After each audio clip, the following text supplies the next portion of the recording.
Rosalind had heard about shifters being hot was spot on. She put a little sway in her step as she strode into the interview room with tall, dark, and ridiculously handsome behind her. She pretended to check out the sparse accommodations of the small room while she waited for him to follow her inside and then close the door. She half expected to see a casting couch in here, given the flustered faces of the two women who had hurriedly left after their brief encounter with this shifter prince of whatever. Maybe he just touched them with that sparking thing that jumped from his hand to hers. What the hell was that? An involuntary shudder of remembered pleasure rippled through her. Oh, get it together, Rose, she scolded herself, forcing an alluring smile as she turned to face the dangerously sexy man leaning against the door. His arms were crossed, and he was checking her out. A flush of heat chased that shiver, her body responding to the hunger in his eyes. He was obviously hot for her, and her body was acting like jumping him was the next obvious step. Fuck. She knew shifters were hot, but she didn't expect this full-body visceral response, much less whatever that magic sparking thing was between them. In theory, physical attraction should make her job here easier, but in actuality, the last thing she wanted was to respond to this powerful man's overwhelming sex appeal. She couldn't afford to lose control like that, and she had zero interest in actually fucking him, despite what her body was trying to tell her. She put a little more flirt into her smile. So, how does this work? He bit his lip in a way that seemed entirely intentional, but it still sent another one of those rippling shudders of pleasure through her. For the love of magic. She tried desperately to calm her body's seemingly automatic response.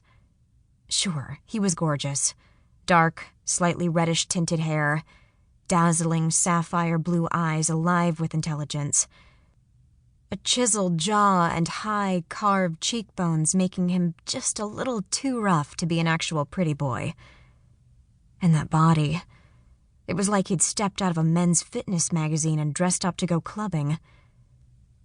A shifter who seduced women. She's never met one before, but she knew all she needed about men like him. And this guy was exactly how she imagined. Top-drawer sexy, full of himself, and ready to jump in her pants. He was taking his time in answering. "First we talk," he said with a growing smirk. "Right now I'm testing to see who I'm sexually compatible with." Of course. Forget the casting couch.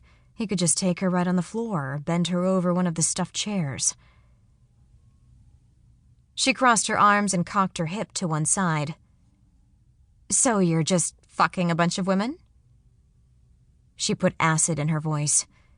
She would not get what she wanted if this was all a charade and he just screwed her and sent her on her way.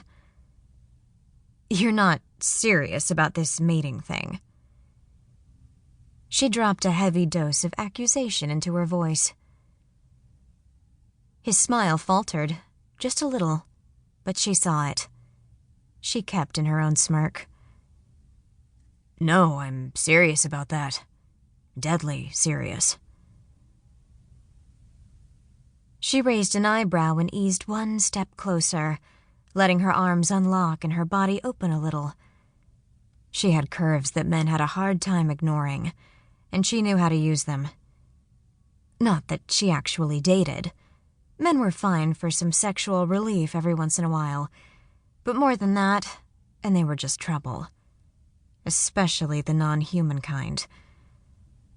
With everything she and her mom had been through, it was clear that men just fucked things up. Life was simpler and, frankly, better when it was just her mom, and her shop of magical artifacts. But she understood how men worked, and she could haggle with the best. They came and went from her shop peddling their powders and potions and illegally obtained body parts, and she could easily charm them down from their ridiculously overpriced starting offers. To keep listening to this audiobook, I've left you a link in the description so you can do it, at no cost thanks to Audible's 30-day free trial.